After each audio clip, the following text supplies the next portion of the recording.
Zara pressed herself against the cold metal wall of the human space station, her blue-tinted skin almost blending with the shadows. Her large violet eyes darted nervously as heavy footsteps echoed through the corridor. Every muscle in her slender body tensed as she prepared to run. The humans were coming again, and she knew what that meant. For 3 cycles now, she had been hiding in the abandoned sections of Station Omega-7. The war between her people, the Kalari, and humanity had ended months ago, but the fear still lived deep in her chest, like a burning coal. Everyone knew the stories. Humans were monsters who showed no mercy. They were violent creatures who destroyed entire worlds without hesitation. They had crushed the mighty Kalari Empire in less than 2 solar years. The footsteps grew closer. Zara closed her eyes and tried to make herself smaller. Her breathing became quick and shallow. She remembered the tales the elders told about human cruelty, how they would capture Kalari prisoners and torture them for information, how they would laugh while causing pain, how they never showed compassion to anyone who stood against them.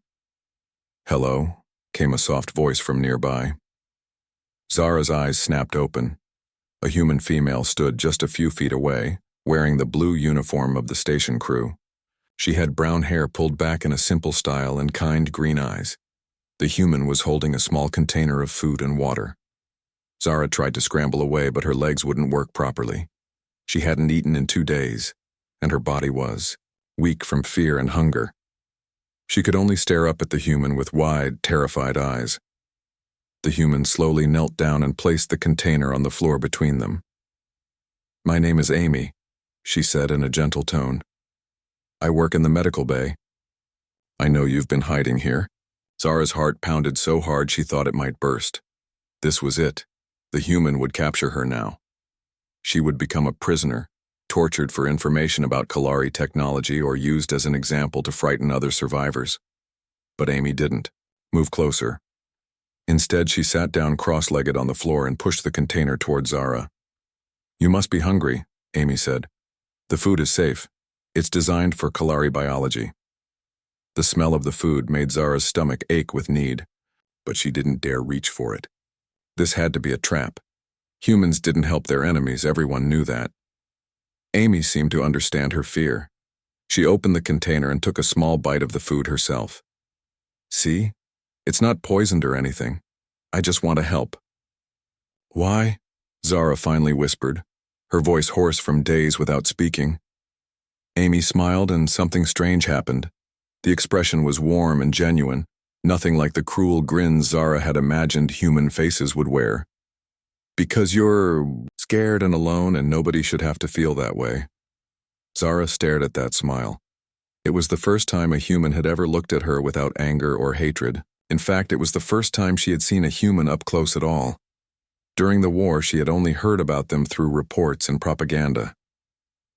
"I won't hurt you," Amy continued. "I promise. The war is over. We're trying to help survivors, now, not harm them." Very slowly, Zara reached out and took a piece of food from the container. It was delicious, and her body immediately felt stronger. As she ate, Amy talked quietly about safe things. She mentioned the weather control on the station, how the artificial gravity worked, and how beautiful the stars looked from the observation deck. Over the following days, Amy returned regularly. Each time, she brought food and water, and each time she stayed a little longer to talk.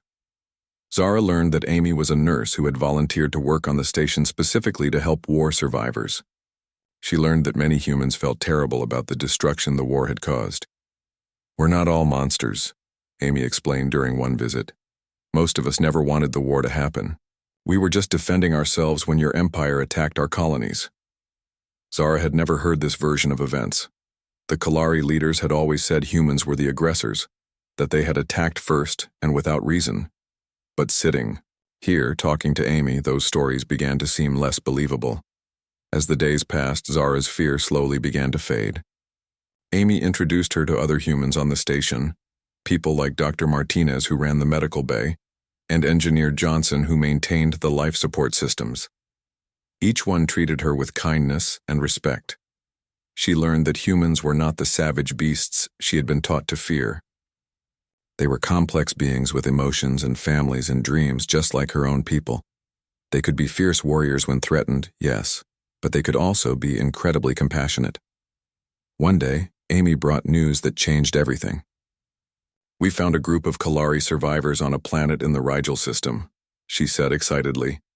"They're building a new settlement there, trying to start over. Would you like to join them?" Zara felt a mix of joy and sadness.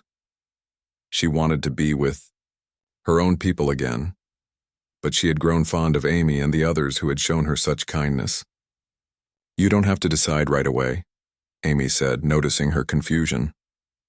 "But I want you to know that you'll always be welcome here too. You're part of our family now." Family. The word hit Zara like a gentle wave.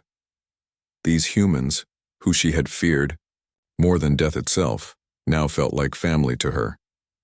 The next morning, Zara made her decision. She would go to the Kalari settlement, but first she had something important to do. She found Amy in the medical bay, organizing supplies for incoming patients. "I want to tell the others," Zara said firmly. "The Kalari survivors. I want to tell them the truth about humans." Amy looked surprised. "What truth?" "That you're not monsters. That you saved me when you could have ignored me. That you showed kindness when you had every reason to show hatred." Zara's voice grew stronger as she spoke. "My people need to know that humans can be trusted." Amy's eyes filled with tears, but she was smiling. "That means everything to us, Zara, more than you could ever know." A week later, Zara stood in the shuttle bay ready to depart for the Kalari settlement.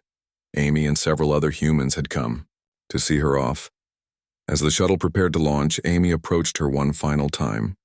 "Remember," Amy said, "building trust between our peoples won't be easy. There's a lot of fear and pain on both sides. But if you can help even one Kalari see humans differently, it will be worth it." Zara nodded.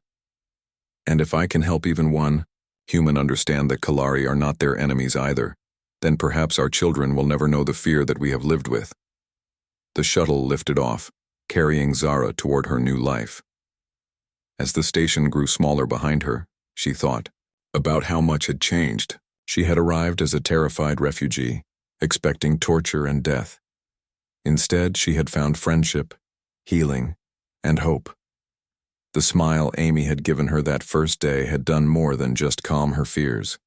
It had opened a door between two species that had seen each other only as enemies. Through that small act of kindness, the possibility of peace had been born. When Zara arrived at the Kalari settlement, she immediately began sharing her story. Many didn't believe her at first. The fear and hatred ran too deep. But slowly, carefully, she helped them understand that humans were capable of both great destruction and great compassion. Some of the survivors were angry that she defended the humans. Others called her a traitor. But Zara persisted, because she knew the truth. She had seen it in Amy's smile and felt it in the kindness of everyone on the station. Months later, the first diplomatic mission from the Kalari settlement arrived at Station Omega 7. Amy was there to greet them, wearing the same warm smile that had changed everything. And beside her stood representatives from dozens of human worlds, all eager to build bridges instead of walls. The war was truly over now, not just the fighting but the hatred that had caused it. It would take time to heal completely, but the process had begun with something as simple and powerful as one human's smile, offered to one frightened alien girl who had learned that sometimes the most important battles are won not with weapons, but with understanding.